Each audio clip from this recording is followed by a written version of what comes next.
Well, hello everybody. I'm just going to take a few minutes this week, just a couple minutes, because I wanted to respond to your challenge question papers. And I finished marking everybody's papers, and you have your mark now on the Moodle site, but I just wanted to make a few comments because I was so thoroughly impressed by these papers. If you have extra time, and I know you don't, I'm being a little facetious here, but if you have extra time, try to spend a moment to read some of the other students' papers, even if you don't have to. Amazing, amazing. I was impressed. So let me just bring up a couple things.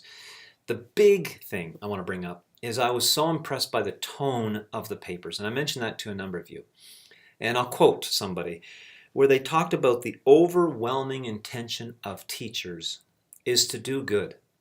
We should assume the good of teachers. It's correct to do so. Our teachers want to help students. They want to teach effectively. They want to do what's best for kids. And many of you said, and I like how you say, there are these practical day-to-day realities that sometimes get in the way of being able to employ empirically based teaching practices in the classroom. It's not as easy as we'd like it to be. And you said there are some ideological and some physical, and I just want to deal with just a couple of them here. I can't deal with all of them, but there's so many good things that you brought up. One that I really get a kick out of, because I've said this for many years, is somebody mentioned that a lot of teachers see teaching as a craft or as an art form and not as science. But I do want to say this. It should be both. It's not a false dichotomy here where we say, oh, it's not an art form, it's not a craft form, it's science, or it's not the other. It is both.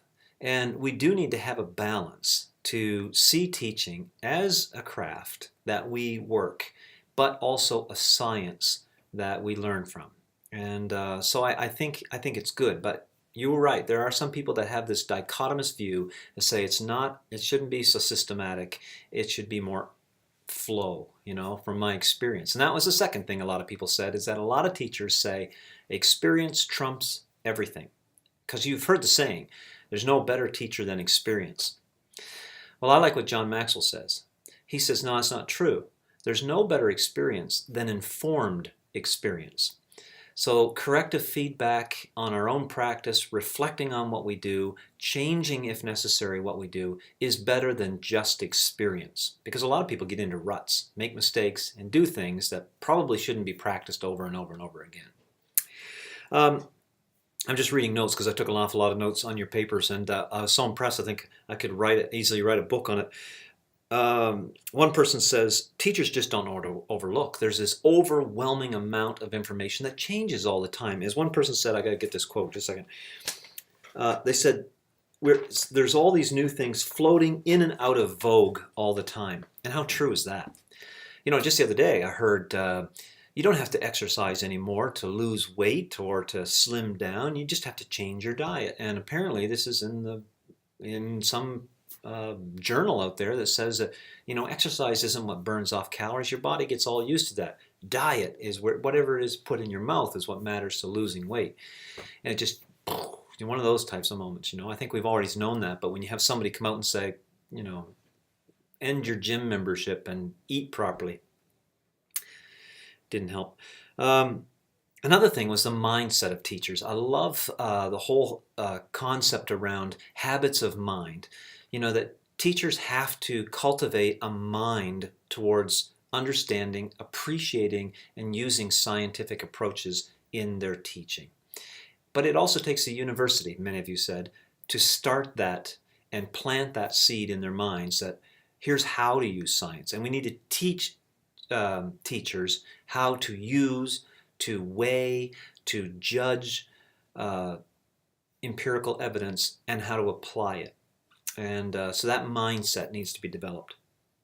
And I think there's so much, but I think I'll finish with this. The 30-foot rule, I brought it up with a number of you, and it comes out of this book on Connected. I don't know how well you can see that title, but it's called Connected, and it's by Christakis and Fowler, and it's called Connected, How Your Friends' Friends' Friends Affect Everything You Feel, Think, and Do. I might have mentioned this once before. And they talk about this 30-foot rule that even though in the presence of experts and consultants that are readily available to teachers, Teachers often do not do that. They do not consult with experts and consultants. They tend to turn to their neighbor, the teacher down the hallway 30 feet away, and say, hey, what would you do in this situation? So we have to accept that and use that, but we also have to address that and find ways to help teachers to rely more on the resources that are indeed available out of those multitude of resources. Oh, what could I say? There's just so much. It's a lot harder than it looks. But one person said this, and I like this.